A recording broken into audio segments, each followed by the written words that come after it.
Նստեք, նստեք։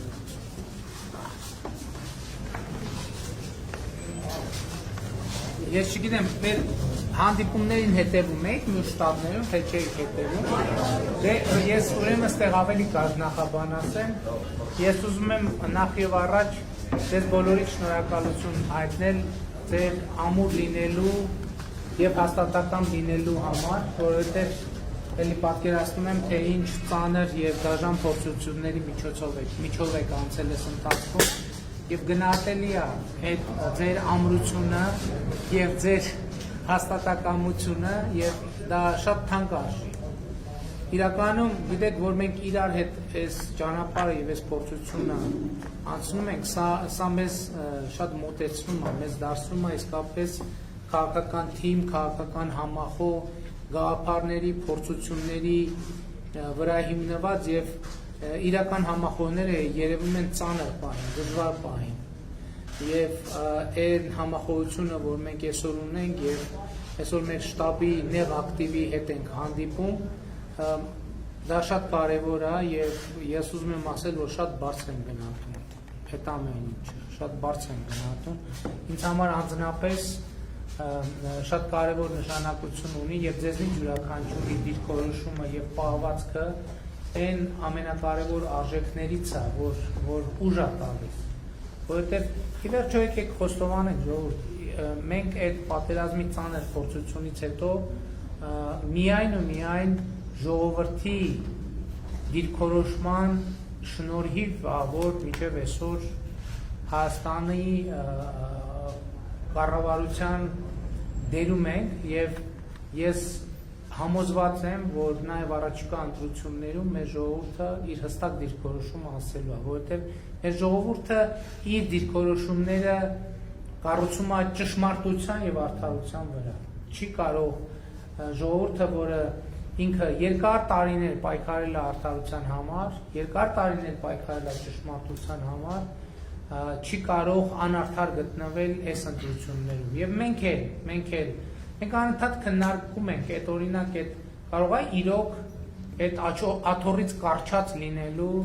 այդ բանաձևն է, որը մենք պետք է այլևս այդպիսի հավակնություն չունենանք։ Այս հարցում են մարդիկ որոշում կայացրել, որովհետեւ մենք ինչքան ստացել ենք մեղադրանք դավաճան լինելու, կրկնակի եռակի քառակի անգամ ստացել ենք հորդոր, որ եթե հանկարծ դուք այս պայքարի դիրքը թողեք, այդ ժամանակ կլինեք իրական դավաճան։ Եվ մենք այսօր այս ընտրություններին մասնակցում ենք ժողովրդին այդ ընտրության հնարավորությունից եւ այդ հաղթանակի հնարավորությունից չզրկելու համար, որովհետեւ մենք եկել ենք եւ փորձել ենք հուսահատ փորձեր ենք արել, որ այն փլուզումը, որը պիտի կամ այն երկրաշարժը, որը պիտի անխուսափելիորեն տեղի ունենար, իսկ ինչու պիտի տեղի ունենար անխուսափելիորեն այդ երկրաշարժը, այս էլ է կարևոր հարց։ Ինչու՞։ Որովհետև բացառված է, որ Հայաստանը եւ Ադրբեջանը գային ընդհանուր հայտարարի Ղարաբաղի հարցի կարգավորման։ Ուղղակի բացառված է։ Եվ բանակցությունների 30 տարիներ դա ցույց է տվել։ Դա բացառված է, դա նշանակում է երկրաշարժը պետք է լինի։ Հարցն այդ երկրաշարժի արդյունքում այդ կառույցը մենք փլուզում պիտի ունենայինք, թե պիտի չունենայինք։ Եվ մենք 2018 թվականին, երբ որ մենք եկել ենք, մենք գիտակցել ենք, որ երկրաշարժը անխուսափելի է եւ հուսահատ ձևով փորձել ենք ամրացնել այն շենքը, որի կառուցման ընթացքում ձեզ հայտնի օրենքների եւ տրամաբանության շրջանակում կառուցելիս ցեմենտը տարել են, արմատուրան տարել են եւ այլն եւ այդպես շարունակ։ Այդ շենքը չի դիմացել, բայց եթե որևէ մեկ կասի մենք որևէ բան խնայել ենք այդ շենքը պատշաճ ձևով ամրացնելու համար, դա ուղղակի իրականության հետ որևէ կապ չունի։ Մենք տարի ու կեսում 500 միլիարդ դրամով մենք պետական բյուջեի եկամուտ ենք ավելացրել։ Դուք պատկերացնում եք 500 միլիարդի մասին է խոսքը։ Տարի ու կեսում, ընդամենը տարի ու կեսում։ Եվ երբ որ հեղափոխության ժամանակ ես դաշտերում հարցազրույց էի տալիս, ասում էի, որ կարելի է 2 տարում բյուջեի եկամուտները 40%-ով ավելացնել եւ բյուջեի եկամուտները մենք 45%-ով ավելացրեցինք 2019 թվականի արդյունքներով։ Մենք բանակի ծախսերը 25%-ով բանակի բյուջեն ավելացրեցինք միայն 2019 թվականին։ Մենք ահռելի քանակությամբ զենք զինամթեր ձեռք բերեցինք։ Եվ զենք զինամթ ընդ որում տեսեք մի հատ նրբություն կա։ Այստեղ այս նրբության վրա եմ ուզում ձեր ուշադրությունը հրավիրել։ Զենք ինչ գնել, մենք չենք որոշում։ Դե մենք զինվորական չենք, մենք չենք դրա մասնագետը, մենք ասել ենք, մենք ֆինանսավորում ենք, այսքան ֆինանսավորում ենք տալիս։ Ինչի վրա ծախսվի, խրամուղիներ, բան, ապաստար, ինչի վրա ծախսվի, մենք ոչ մի բան չենք խմել, ոչ մի բան։ Եվ չկա այդպիսի տարբերակ, որ ասեն, որ 2018 թվականից հետո ասեն են այ մեզ են զենք է պետք, մենք ասենք փող չկա, այդ զենքը թող չլինի։ Մեզ ընդհակառակ ասում են, մենք սու 30 էսն ենք արել։ Հիմա մեզ ասում են դա պետք է, դա պետք չէ, դա եկե պետք է եւ պետք է, որովհետեւ մենք հոմենակ 2018 եւ 20 թվականի տրամաբանության չենք նայել։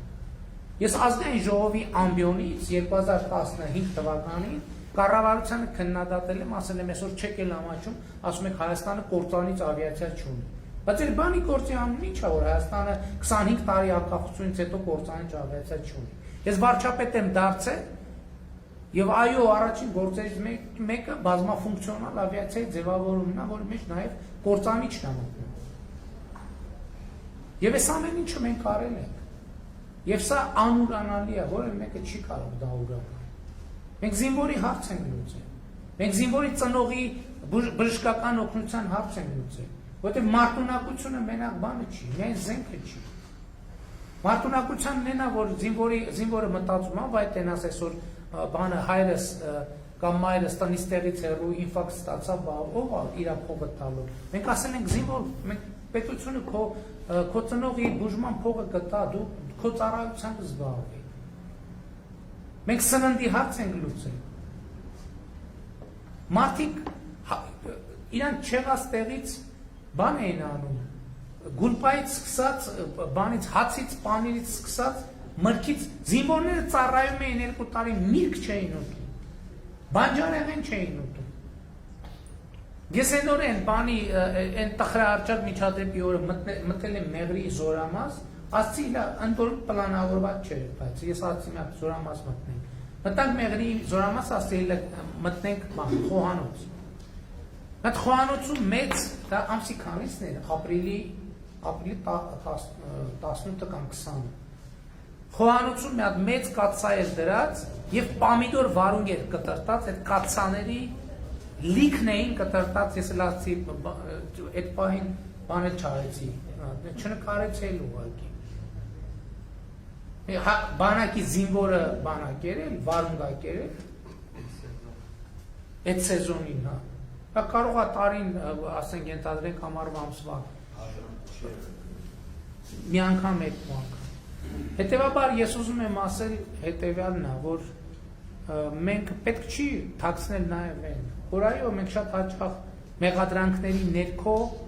եւ իրավիճակի ներքո եւ պարտության ծանրության տակ, այո, մենք նաև խեղճացել ենք։ Պետք չի թաքցնել, որովհետեւ մարդ ենք մենք, որովհետեւ դավաճան չենք մենք, որովհետեւ դավաճանը մենք չենք խեղճան, հակառակը հանցագործը որ իր հանցագործությունը անում ավարտում է, հələ մի հատ է գոհ մնում իրանը, չէ՞ որ հանցագործությունը ի կատարածեց։ Որովհետեւ մարդ ենք մենք։ Ասում եմ, այսօր ասում են, այս իշխանությունը չունի բարոյական ռեսուրս ընտրությունը կեղծելու։ Իբր վատ բան են ասում, էլի։ Բայց եկեք թարգման ենք, այդ ինչ է նշանակում, ասում են, այս իշխանությունը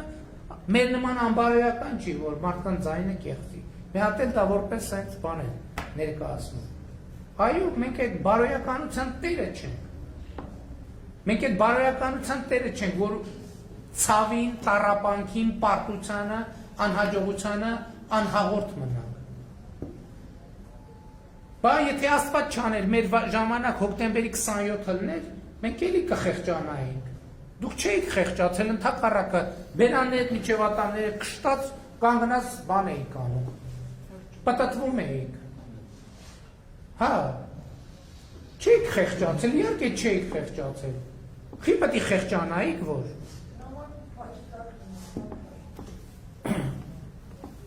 Այո, այդ մեր թերություններից է, բայց դա նաև մեր առավելություններից է։ Որովհետև այդտեղ էլ ուրիշ խնդիր կա։ Մենք ուզում ենք մեր բանը, մեր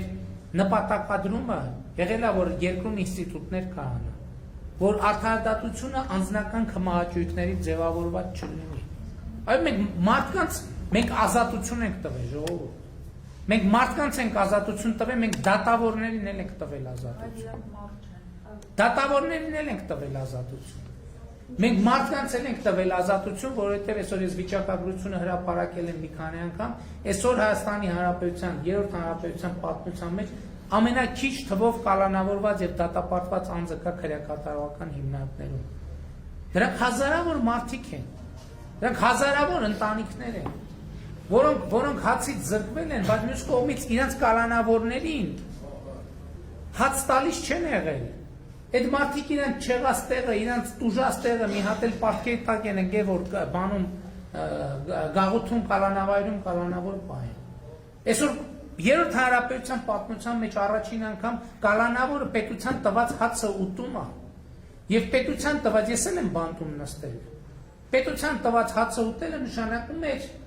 բան տենց անճարի էլի, որ ընդհանրապես բան ես։ Այսօր մարդիկ պետության տված հացը ուտում են, որովհետև դա արժանապատիվ է, որովհետև մարդ զգում են, որ պետությունը նույնիսկ դատապարտյալին, նույնիսկ որն է կալանավորված անձին եւ դատապարտյալին վերաբերվում է արժանապատվորեն։ Ասում են Հայաստանում հեղափոխություն եղել է, թե չի եղել, բայց հեղափոխությունը պոզով փոչով է լինում։ Բայց հեղափոխությունը մարդկանց ազատություն է տվել։ Այդ հեղափոխությունը, եւ այո, այդ հեղափոխությունը մարդկանց ազատություն է տվել այնքան, որ այս ընտրություններով մարդիկ կարող են իրենց զրկել իրենց ազատությունից։ Այո, այդ ազատությունը տվել է։ Եվ ոչ մի իլյուզիա չլինի, ես մենք չենք պատրաստվում ոչ մի քվեաթղթիկ, ոչ թե չենք պատրաստվում, դա չկա, դա չի կարող լինի։ Դա ուղղակի որ եթե մարդկային գիտակցությունը համարենք բան համակարգչային ծրագրի նման մի բան, մեր ծրագրի մեջ այդպիսի ծրագիր չկա, ընտրություն կեղծել, չկա այդպիսի բան։ Եվ մենք հպարտ ենք դրանով։ Եվ դա է հեղափոխությունը։ Իսկ այն երկրաշարժը, որ եղել է, եւ այն փլուզումը, որ տեղի է ունեցել։ Հիմա փառք Աստծո դա արդեն բոլորին է հասկանալի եւ տեսանելի։ Ընդ որում դա ոչ թե սուբյեկտիվ քաղաքական գնահատական է, դա փաստերով, փաստաթղթերով ապացուցվող բան է։ Ով էր մեզ այսօր ասում են, եկել են մեղրի են տալիս։ Հետո ես իմացա, որ այդ մեղրի տվողների կուսակցության ներկայացուցիչներն են այդ դեպոս սարքողները։ Մարդը դրել է պաշտոնապես անվտանգության խորհրդի նիստին, եւ եթե չլներ Վազգեն Սարգսյանի, Կարեն Դեմիրճյանի դիրքորոշումը, եւ եթե չլներ մեծ հաշվով, մեծ հավանականությամբ նաեւ Ադրբեջանն է մերժել այդ ծրագիրը։ Մեղրի տալու process-ը պաշտոնապես օրակարգի մեջ դրած ընթաց տված մարդիկ այսօր եկել են մեզ ասում են մեղրի եք տալիս։ Ո՞վ է մեղրի հարց քննարկել։ Ում հետ է մեղրի հարց քննարկել։ Երկաթուղի, այո, իհարկե։ Իսկ մենք չենք ուզում երկաթուղի ունենալ։ Երկաթուղի պետք է մեր տարածքով էլ ասնից, եթե մենք ուզում ենք երկաթուղի ունենալ, պետք է ուրիշի տարածքով։ Իսկ ո՞վ ասել որ դա միջանցք է։ Կամ ընդհանրապես ինչ է նշանակում միջանցք։ Էդ էլ է պետք պարզաբանել, միջանցք ասելով ինչ նկատի ունեն։ Որտեվ կա, հիմա շատ են խոսում, հյուսիս-հարավ տրանսպորտային միջանցք։ Հիմա Հնդկաստանը օրինակ խոսել է, որ Իրան-Հայաստան Սևծովիապով տրանսպորտային միջանցք ստեղծենք։ Այդ իմաստով միջանցք մենք ոչ մի խնդիր չունենք, որտեղ խոսքը նրա մասին է, որ հաղորդակցության ուղի բացել։ Բայց ոչ մենք հող ենք տվել, մենք կռիվ ենք արել հողի համար։ Կռիվ ենք արել մենք հողի համար։ Եվ մենք ուրիշների կյանքի գնով չենք, միայն։ Ես ոչ թե անձնական պահ եմ ասում, սա շատ կարևոր պահ է։ Ընդեղ այդ հողում, որտեղ զոհվել են մեր հազարավոր եղբայրներ, իմ որդին էլ այնտեղ եղել է այդ առաջնագծում։ Իմ որդու հետ նույն խրամաբջիջում գտնված տղան, որի անուն ազգանունը կա, ես չեմ ուզում ուղղակի տղայի անուն ազգանունը անընդհատ բան անել։ Աստված հոգին լուսավորի։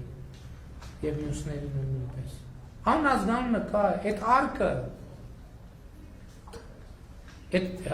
այդ արկը չէ կարող ընտրել, որ իր պայթյունից երկու հոգի խրամաբջիջում գտնվող մեկը էս անձնագրի ես ինչ համարովը պետքա զոհվի, մյուսը պետքա կենդանի լինի։ Մենք ուրիշի հաշվին չենք արել։ Մեր հաշվին, այդ չեմ վախենա ասել, այդ պատերազմը մեր ընտանիքը, այդ պատերազմը ամենածանր ձևով իր վրա տարել, կրել եւ շարունակում կրել։ Եվ անկեղծ պիտի ասեմ, ես հպարտ եմ այդ ճանապարհով, որ կարեցել ենք կանգնենք այդքանից հետո։ Եվ մենք պատերազմելու ժամանակ պատերազմել ենք, չպատերազմելու ժամանակ չենք պատերազմել։ Եվ մենք այսօրվա եղած վիճակներն ասում ենք, այո, մենք պետք է, ընդ որում մենք միակողմանի չենք ասում, մենք ասում ենք Ադրբեջանը պատերազմ է ուզում հրահարի, Ադրբեջանն ասում է, չէ, դա ընդհանրապես սահմանային հարցեր է, թե մի քանի մետր ես կողմ կամ կիլոմետր են կողմ, ասում ենք շատ լավ, սահմանային հարց է, ուրեմն եկեք պայմանավորվենք, չենք կրակում, կոնֆլիկտ չի լինում, զորքերը երկու ստեկ հայելային հետ են քաշում, ընդհանրապես հանում ենք այդ տարածքներից, Սոտքից մինչև Խոզնավար ընկած տարածքը։ Դիտորդներ են գալիս միջազգային կամ Ռուսաստանի կամ ԵԱՀԿ Մինսկի խմբի համանախագահ երկրներից, գալիս են կանգնում են, որպեսզի հավաստիանան, որ զորքերը երկու ստեկ։ Եթե սենց պատկերացրեք կամ իրանց կամ մեզ, այդ սարի ծեզին, որտեղ տարվա կեսը ձուն է, ինչներից է պետք է, որ եթե այդ այլ եմ ասում։ Ուրեմն եկեք գնանք արդեն միջազգային փաստաթղթերով համաձայնեցված ձևով անենք։ Եվ ես երեք շատ լարված օր էր, գիտեք բոլորը, եւ իհարկե այս պահին էլ երաշխիք չկա, որ իրավիճակը կոնտրոլից դուրս չի գա, բայց այն բանաձևը, որ ես երեք առաջարկել եմ, ինչի պետք է չընդունի որևէ մեկը այդ բանաձևը, պետք է բացատրություն ունենա, ինչի չի ընդունում։ Թե սահմանային վեճ է, սահմանային գծի հարց է, եկեք գնանք, մեր սահմանները ճշգրտենք։ Հիմա Հայաստանում մարդիկ կան ասում են, չէ, դեմարկացիա, դելիմիտացիա վատ բան է։ Վայ, ես ինչ դավադրություն է, ես ինչ ազգադավ բան է։ Այդ նույնն ասում են, որ հիմա այսօր 21-րդ դարում սահմանը նույնն է, ինչ որ միջնադարում Պարիսպն էր։ Ոնց որ ասենք, եկեք Պարիսպ մեր ամրոցի շուրջ, ասեն, չէ, դա դավադրություն է։ Պարիսպ պետք չի կառուցել ամրոցի շուրջ։ Դա անհեթեթություն է։ Ես չեմ ասում, սահմանի, ասում են Ղարաբաղի, ուրեմն ուզում են Ղարաբաղի հարցում մի դավադրություն կա։ Կներեք ջերմուկի հատվածում մեր ու Ադրբեջանի սահմանը ոնց է անցնում, կամ բանի հատվածում, վերին շորժայի կամ ութի հատվածում, դա Ղարաբաղի հարցի բովանդակության հետ ինչ կապ ունի եւ ինչ կապ կարող է ունենալ։ Ասում են Ադրբեջանն ասել է, թող Հայաստանը մեր տարածքային ամբողջականությունը ճանաչի, մենք էլ իրաց տարածքային ամբողջականությունը կճանաչենք։ Դրա պատասխաններ տվել է ԵԱՀԿ Մինսկի խմբի համանախագահությունը, որ ասել է, որ Ղարաբաղի հարցը լուծված չի։ Ինչքան էլ Ադրբեջանի ղեկավարությունը պնդի, որ Ղարաբաղի հարցը լուծված է, Ղարաբաղի հարցը լուծված չի եւ պետք է լուծվի բանակցությունների շրջանակում ԵԱՀԿ Մինսկի խմբի համանախագահությամբ։ Եվ հստակ արձանագրել են միջազգային գործընկերները, որ սահմանազատման գործընթացը Ղարաբաղի հարցի էության հետ կապ չունի, ճիշտ է, այդտեղ կան կապակցվածություններ, բայց դեմարկացիան հոմի օրվա գործ չի։ Մենք Վրաստանի հետ դեմարկացիա ենք անում եւ դելիմիտացիա 30 տարի անցել է, հələ սահմանի մենակ 60%-ն են համաձայնեցրել։ Եվ հետեւաբար ի՞նչ է իմ ասելիքը։ Իմ ասելիքը հետեւյալն է, ժողովուրդ ջան։ Մենք մեր պատյաններից պետք է դուրս գանք, որովհետեւ այս պատմության մեջ մենք մեղադրյալ չենք։ Այս պատմության մեջ մենք մեղադրող ենք։ Այս պատմության մեջ մենք ամաչող չենք, մենք ամաչելու բան չունենք։ Այո, մենք պարտվել ենք, մենք այդ պարտության պատասխանատվությունը մեր վրա է։ Ոչ մեկ դա չի ժխտում, բայց հիմա եկել են արդեն, հա չէ, մենակ ինքը չի։ Մենակ բանը, Տեր-Պետրոսյանը վերջերս ասեց, հա մենակ ինքը չի պատասխանատուն։ Բայց մենք գիտենք ինչի համար ենք պայքարում, ժողովուրդ։ Մենք մեր անկախության, մեր ինքնիշխանության, մեր պետականության, մեր անվտանգության համար ենք պայքարում։ Մենք պայքարում ենք հանուն ապագա եւ մենք ասում ենք, որ այո, ապագա կա։ Եվ ասում ենք, որ այդ ապագան պետքա մենք աշխատենք իրար հետ ամեն օր։ Եվ այս թիմը, այս քաղաքական թիմը, որ դաժան փորձության միջով անցել է, ամենամեծ հռչակագիրն է այն բանի, որ այո, Հայաստանում կա քաղաքական ուժ, Հայաստանում կա քաղաքական թիմ, որը ի վիճակի է թե բարոյապես, թե քաղաքականապես, թե հմտության առումով այդ ապագայի համար պայքարել։ Որտեւ շատ է խոսքում այն մասին կառավարման, ճգնաժամային կառավարման, որ իբր ես ասի կարգնախոբան կասեմ։ Այս հետ պատերազման, տեսեք մեր երկիրը ինչ իրավիճակում է։ Մեր երկիրը 99%-անոց քաղաքացիական պատերազմի իրավիճակում էր։ Այն պայմաններում, երբ որ զենք զինամթերք ամեն ինչ կար։ Բայց ո՞վ է կառավարել այդ ճգնաժամը։ Որպես մենք կառավարել չգիտենք։ Այդպես օթից են գա, հա, այդ ամեն ինչը։ Որ մի հոգու մենք այդ քաղաքացիական պատերազմի անխուսափելի թվացող քաղաքացիական պատերազմի վիճակում մենք փառք Աստծո Հայաստանի ներսում մի հոգու, մի զոհ չունեցանք, մի կրակոց չունեցանք։ Այդ ամեն ինչի միջով անցնելու։ Եվ այո, մենք այսօր հպարտենք, որ իրավիճակը բերել ենք այնտեղ, երբ որ ժողովրդից ստացած իշխանությունը վերադարձնում ենք ժողովրդի, եւ ժողովուրդը պետքա որոշի, եւ ժողովուրդը կորոշի, եւ ժողովուրդը կհաղթի։ Եվ մեծ հավանականությամբ ժողովրդի հաղթանակը նույնական կլինի քաղաքացիական պայմանագիր կուսակցության հաղթանակի հետ, որովհետև մենք ժողովրդի իշխանություն ենք եւ մենք մեր ժողովրդին ծառայել ենք անմնացորդ։ Մենք Հայաստանը ստանձնել ենք կառավարումը, երբ որ Հայաստանը աղետի անշրջելիության կետը անցել էր, եւ մենք այսօր այն վիճակում ենք, որ հավակնում ենք ունենալ ազատ, արդար եւ ժողովրդավարական ընտրություններ։ Եվ սա կարևոր արձանագրում եւ ձեռքբերում է։ Եվ ուզում եմ բոլորիդ շնորհակալություն հայտնել, որովհետեւ այս ընթացքում շատերի արածը տեսանելի է եղել, շատերինը տեսանելի չի եղել։ Վստահաբար այստեղ գտնվող մարդիկ են, ովքեր այս ընթացքում շատ չերևացող աշխատանք են արել եւ այդ աշխատանքը արդյունքով ապասարկել ինձ շատ կարեւոր է։ Շնորհակալ եմ դրա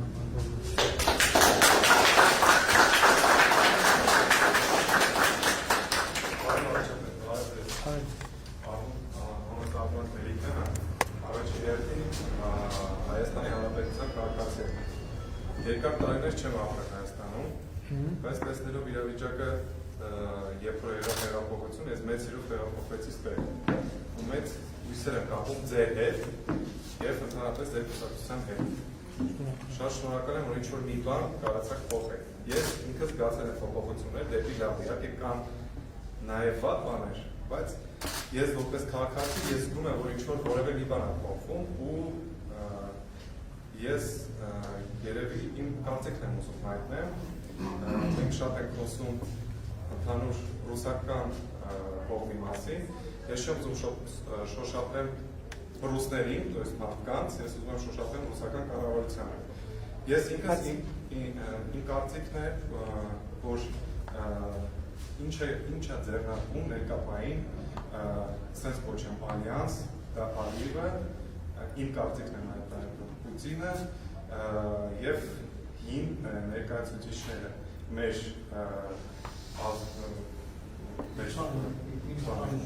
правительственներ իշխանության։ То есть ես սա նայում եմ թեկուզ մեր սահմանային իրավիճակը, որ ներկայային դիրում է, ես համարում եմ իրանց գործը դրել, իրանց հանած գործը, իրանց սադրամը, որպեսզի դուք ինչ-որ որևէ խոչընդոտներ ունենաք ընտրության ժամանակ, то есть սա ամեն ինչ կատարվում է, կատարվում է մոտիկ ընտրության ժամանակից, то есть ես դա դիտարկում եմ որպես ուղղված քայլեր ձեր դեմ, այդ տրոյցայի, то есть դա իմ կարծիքն է, ինչ-որ որևէ քայլեր, ինչ-որ որևէ մի բան ձեռնարկվում է, որ այդպիսի բաներ չշարունակեն կատարվել, որտեղ այսքան մենք մոտենում ենք ընտրություններին, այդքան ավելի շատ դեմպինգ է գալի այդ իրեկի կողմից։ Շատ լավ, ես շնորհակալ եմ հարցի համար։ Ես պիտի հետևյալը ասեմ ձեզ, որ որոշ մասով համաձայն եմ ձեր հարցադրման հետ, որոշ մասով համաձայն չեմ։ Ես նախկինում ասել եմ, որ Ադրբեջանի նախագահը ես համոզված եմ, որ նաև որոշակի գործողություններ անում է Հայաստանում ընտրությունների արդյունքների վրա ներազդելու համար։ Եվ ես չեմ բացառում, որ հայաստանյան որոշակի շրջանակների հետ կան որոշակի փոխգործակցության մեխանիզմներ։ Չեմ կարող բացառել, բայց թույլ տվեք չհամաձայնել Ռուսաստանի Դաշնության պարագայի հետ, որտեղ Ռուսաստանի Դաշնության նախագահի հետ մենք ունենք շատ լավ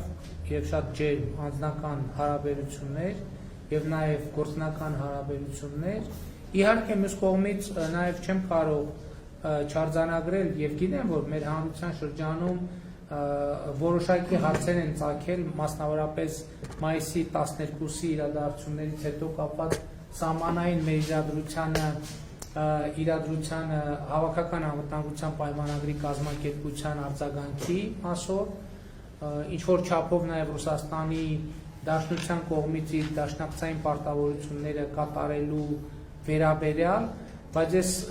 համոզված եմ, որ Ռուսաստանի Դաշնությունը լիարժեքաբար իր դաշնակցային պարտավորությունները կկատարի։ Հիմա էլ մեր պաշտպանության նախարարը Մոսկվայում է, ես այստեղ գալուց առաջ հեռախոսով իր հետ էի խոսում մեքենայի մեջ, ինքը պատմեց Ռուսաստանի Դաշնության պաշտպանության նախարարի հետ իր ունեցած հանդիպման եւ խոսակցությունների մասին, եւ ես հույս ունեմ, որ ընդ որում եկեք տեսեք արձանագրեն։ Ես երեք արել եմ առաջարկ հարցի հանգուցալուծման եւ եթե բոլորը իրենց հրապարակումներում ազնիվ են, այդ առաջարկությունը չի կարող անընդունելի լինել ուղղակի, չի կարող։ Եվ հետեւաբար մնում է, որ մենք Ռուսաստանի եւ ԵԱՀԿ Մինսկի խմբի համանախագահության աջակցությամբ այդ առաջարկները կյանքի կոչենք եւ լուծենք այդ հարցը։ Ընդ որում շատ կարեւոր է, երբ որ մենք այդ հարցը լուծենք, ոչ միայն այս դրվագով կլուծենք, այլև սկզբունքային կլուծենք այդ հարցը, համարելով, որ այս սահմանային թեմաների հետ կապված այլևս այդպիսի ուժային ակնարկներ, գործողություններ, օպերացիաներ չեն լինի։ Եվ ես հույս ունեմ, որ եւ Ռուսաստանի Դաշնությունը եւ մեր մյուս գործընկերները, ովքեր հետաքրքրված են, կարձագանքեն առաջարկին եւ մենք կգնանք առաջ։ Ինչ վերաբերվում է արտաքին ուժերի կողմից Հայաստանի ընտրությունների արդյունքների վրա ազդելու ցանկությանը հնարավոր, ի վերջո Հայաստանի Հանրապետության յուրաքանչյուր քաղաքացի իրադրությունը գնահատելու եւ արձագանքելու հնարավորություն ունի։ Ընտրությունները չեն կեղծվելու եւ մեր քաղաքացիները ունեն հնարավորություն ընտրելու նրան, ում Ալիևն է ուզում, որ իրանք ընտրեն, եւ ունեն հնարավորություն ընտրելու նրան, ում ինքը իրանք են ուզում ընտրեն։ Շատ պարզ ընտրություն է, եւ ես համոզված եմ, որ Հայաստանի քաղաքացիները կընտրեն նրան, ում իրանք ուզում են ընտրեն։ Շատ պարզ բանաձև է։ Եվ մենք սա պետք է ապահովենք։ Շնորհակալ եմ։ Համեց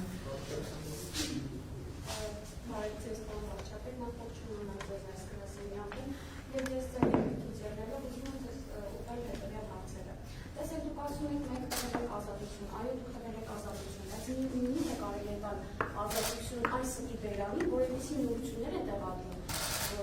Մենք բոլորս գիտենք, որ հանրությունը հիմա շատ կարճատ է լրատվամիջոցներից, նյութերից, որոնք տեղադրվում է Facebook-ում, այսպես ասած։ Մենք բարձրացանք երկինքի հետ եկավ, մինչև դիմացանք, որ այդ փաստաթուղթը ինչ է իրենից ներկայացնում։ Միթե կարելի է այդքան թույլ տալ, որ սա իբերանը այդքան երկար լինի։ Վերջը մեր հասարակությունը, մեր ժողովուրդը մեղք է։ Իրոք այս լրատվական դաշտը պետք է կարգի բերվի։ Մարդկանց ինչ սուտ ինֆորմացիաներից տրամադրում են եւ ամեն րոպե պահանջում են։ Թող եկի պաշտպանության նախարարությունը, թող եկի վարչապետը, թող եկի։ Կարծում եմ, որ կառավարությունը այնքան պարապ չի, որ սկսի ամեն մի սուտի բերանը փակել եւ վերքել։ Նախ առաջինը սա ուզեի ասել, երկրորդը, տեսեք, այո, դուք մեզ տվել եք ազատություն, որի համար մենք բավականին շնորհակալ ենք։ Տարբեր ոլորտներում մարդիկ տեսնում են որոշ չափով այդ ազատությունը, բայց դուք վերին հարթակներում պայքարում եք նախկին իշխանության թողած այդ ժառանգության, այդ տխուր ժառանգության հետ, բայց հասկացեք, մենք առաջին հարկում ապրում ենք այդ ժառանգությունը մեր երկիր մտցրած մարդկանց հետ։ Այսինքն այն կադրային քաղաքականությունը, որ մենք ակակարում ենք, տեսնենք, չենք տեսնում, եւ այդ մարդիկ ոնց ոճով աշխատում են նախկինում, այդ ոճով մեծ մոտ եկավ ապրում։ Պարոն Փաշինյան, նրանք ցույց չեն տալիս, որ այն մաքուր ձայն են, արդար ձայնը, որ մենք ուզում ենք հիշեցնել, այն ղեկավար կազմը, նրանք ցույց չեն տալիս։ Եվ ես իմ առաջարկում եմ սրա հետ կապված տարբեր ոլորտներում, տարբեր մարդիկ շատ հետաքրքիր մտքեր ունեն հասարակության կյանքը փոխելու, մարդկանց կյանքը, հասարակ քաղաքացու կյանքը մնացել է դժվար։ Իրոք հասարակ քաղաքացին շատ դժվար է ապրում։ Թես լրատվական, մանավանդ լրատվական դաշտով, մանավանդ նորություններով, մանավանդ փոփոխություններով, երբ որ ինքը անձամբ չի կարողանում վերլուծի ինչ է կատարվում։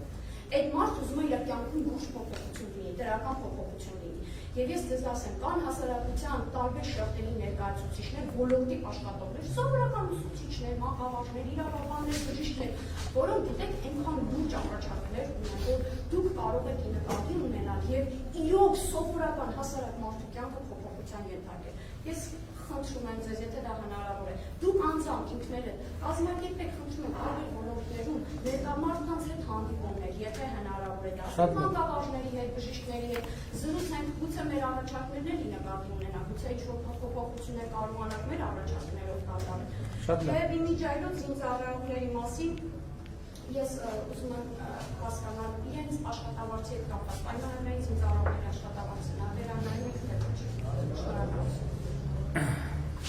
Ձեր հարցի մեջ միած շատ կարևոր նյուանս կար, ոնց որ նախորդ հարցի մեջ էլ կար այդ նյուանսը, որին ես ուզում եմ անդրադառնալ։ Տեսեք, կա մի կարևոր արձանագրում, որ հեղափոխությունից հետո վերջին 3 տարիների ընթացքում ոչ բոլոր տեղերում են եւ շատ տեղերում փոփոխությունները չեն գնացել, տեղի չեն ունեցել եւ կամ էլ փոփոխությունները միջև վերջ տեղի չեն ունեցել։ Ես ուզում եմ ուղիղ խոստովանել, որ շատ ոլորտներում, մի շարք ոլորտներում դա կախված է եղել իրականում այդ վերահաս պատերազմի գիտակցության հետ։ Օրինակ նույն զինված ուժերում մենք շատ մեծ փոփոխություններ չենք արել, կարելի է ասել գործնականում փոփոխություններ չենք արել, ոչ թե նրա համար, որ մենք չենք գիտակցել փոփոխությունների անհրաժեշտությունը, ուղղակի ինքը փոփոխությունների process-ը ինքը միշտ վակուումներ եւ բաց տարածություններ է առաջ բերում։ Եվ այն պահին, որ մտածել ենք այդ գնանք, սենց մի փոփոխություն անենք, մտածել ենք, բա այդ երբ որ այդ հինը վերացրել ես, իսկ նորը դեռ չկա, այս կամ հինը վերա տրանսֆորմացիայի փուլումը, բա որ պատերազմը այդ պահին սկսի, ինչ ենք անելու։ Եվ այս շատ կարևոր նրբություն է, եւ ուզում եմ ձեր ուշադրությունը դրա վրա հրավիրել եւ ասել հետեւյալը, որ այս աղետը տեղի ունեցավ, բայց տեղի ունեցավ եւ դա իրոք շատ դաժան եւ ծանր պարտություն է եւ դաժան եւ ծանր աղետ է մեզ բոլորիս համար, բայց եթե այն բանաձևը, որով մենք հիմա փորձում ենք առաջնորդվել եւ առաջ շարժվել, այդ բանաձևը, եթե այլ արտարոց բան չպատահի եւ մենք կարողանանք ընդհանուր իրադրությունը կայունացնենք, մենք այդ փոփոխությունների բոլոր ասպարեզներում, որ իրականացնելու համար ավելի անկաշկանդ կլինենք, քան եղել ենք նախկինում, որովհետեւ այդ սպառնալիքի եւ մարտահրավերի մի հատվածը թեկուզ շատ դաժան ձևով այնուամենայնիվ պարկված կլինի եւ այո շատ ոլորտներում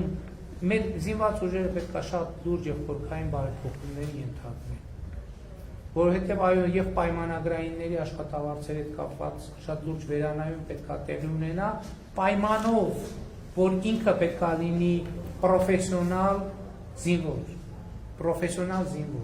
ինչով է տարբերվում պայմանագրայինը պրոֆեսիոնալ զինվորից։ Մեր պայմանագրայինների ոչ բոլոր, իհարկե կան պայմանագրայիններ, որոնք պրոֆեսիոնալ են։ Մեր պայմանագրայինների մի շատ մեծ հատվածը ինքը 15 օր, 14 օր մարտական դիրքում հերթապահություններ անում, հետո որ 14 օր անասնապահությամբ էր զբաղվում, տաքսի էր վարում կամ ուրիշ որևէ աշխատանքով, այսինքն իր հաջորդ 15 օրը աշխատանքային ամսվա զինվորական ծառայության հետ ոչ մի կապ չունի։ Սա ինչով է վատ, որ զինվորի գործը պետք է լինի իր զինվորական հմտությունները մարտի եւ ռազմավարության եւ մարտավարության իր իմացությունը, զենք կիրառելու իր հմտությունները զարգացնելու։ Եվ մենք պրոֆեսիոնալ բանակ ասելով հասկանում ենք դա, ընդ որում մեր պատկերացումը հետեւյալն է, որ այդ պրոֆեսիոնալ զինվորը ոչ թե սահմանում խրամատում պետք է լինի, այլ ինքը պետք է լինի զորամասում, որովհետև իդեալի մեջ սահման պահելը, այ դեմարկացիան դրանով է կարևոր։ Սահման պահելը, ոչ թե զինվորի խնդիրն է, այլ սահմանապահի խնդիրն է։ Այդ ընթացքում զինված ուժերը պետք է լինեն զորամասում, որ անընդհատ զբաղվեն մարտավարության, տեխնիկական միջոցների, գիտելիքների, հմտությունների զարգացմամբ, երբ որ ահազանգը գա, որ սահմանի հատում է եղել եւ սահմանապահների ուժերից վեր է, իրանք արագ դեպքի վայր հասնելու միջոցներ ձեռնարկելու հմտություն ունենան։ Մենք այս համակարգային խնդրեմ, այդ որ այդ շենքի մասին ասում եմ, չէ՞։ Այդ շենքի մասին որ ասում եմ, այդ նկատի ունեմ, հա պայմանագրային ծառայություն։ Այն մարդուն գնացել ենք, կներեք, ասել ենք բանի իր արհեստանոցից հանել ենք, ասել ենք արի քեզ տանենք 14 օր աշխատի, կանգնի ուղղակի 14 օրին փող կաշխատես, կգնաս կաշխատես։ Դրա համար իր աշխատավարձը եղել է 120,000 դրամ։ 120,000 մարդն է մտածել, ասել ամսվա կեսը ազատվեմ, ամսվա կեսն էլ այնտեղ ուղղակի նստած է լինելու։ Ինչի չգնա։ Դրա համար այդ նշածողն է դրել, բայց ինքը զինվոր չի եղել, ժողովուրդ։ Մենք գրել ենք, որ մենք այսքան զինվոր ունենք, բայց մի զինվորների մի մասը զինվոր չի եղել ինքը ուղղակի, որտեղ ինքը եղել է պայմանագրային զինծառայող, որի գործունեության բովանդակության մի մեծ մասը զինվորի ծառայություն, զինվոր լինելու հետ որևէ կապ չունի։ Եվ այս ամեն ինչը ես չեմ իմացել, չեմ տեսել, տեսել եմ։ Բայց հարցածակ եւ ընդ որում այդ գործընթացը սկսել է, երբ որ 2018 թվականից հետո բավականին լավ ծավալներով սկսվել է բանակային կորպուսներից մեկում հատուկ նշանակության ստորաբաժանումների ձևավորումը, որտեղ արդեն պայմանագրային ծառայությունը շատ ավելի մոտ է եղել իմ ասած տրամաբանությանը։ Բայց մյուս կողմից մենք այդտեղ նրբություններ կան, որ արագության հետ է կապված, բանակը իմիջայլոց փոխելը ամենադանդաղ պրոցեսներից մեկն աշխարհի բոլոր երկրներում, բայց մենք պետք է գնանք այդ ճանապարհով։ Եվ դրա համար այո, դեմարկացիան կապ ունի սրա հետ, որ զինվորը ոչ թե խրամատում լինի, այլ զինվորը զորամասում լինի, սահմանին լինի սահմանապահը, եւ զինվորը սահման հասնի միայն անհրաժեշտության դեպքում։ Եվ այս ձեր ասած տրամաբանությունն էլ իհարկե ընդունելի է եւ մենք ավելի անկաշկանդ կլինենք հետագայում, հույս ունեմ ժողովրդի մեզ տված վստահության կվեի արդյունքում։ Շնորհակալ եմ ձեր թույլտվությամբ ամփոփենք, որովհետեւ ես առավոտից արդեն շատ երկար հանդիպումների եմ եւ բազմաթիվ հարցերի եմ պատասխանել։ Շնորհակալ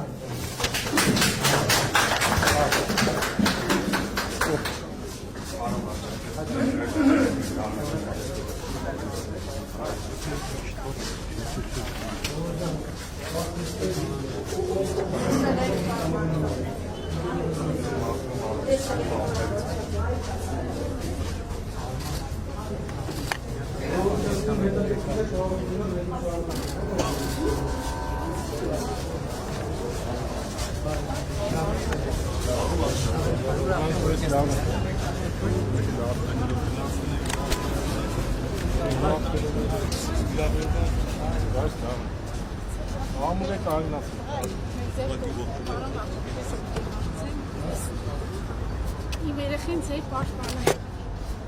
որտեղեք չկերտեք երբեք ժողովուրդը ձեր կողմից ուսուցումների արհեստական ուսուցումների չնայ պարոն վարչապետ։ Մենք ձեզ հետ ենք, պարոն վարչապետ։ Շնորհակալ եմ։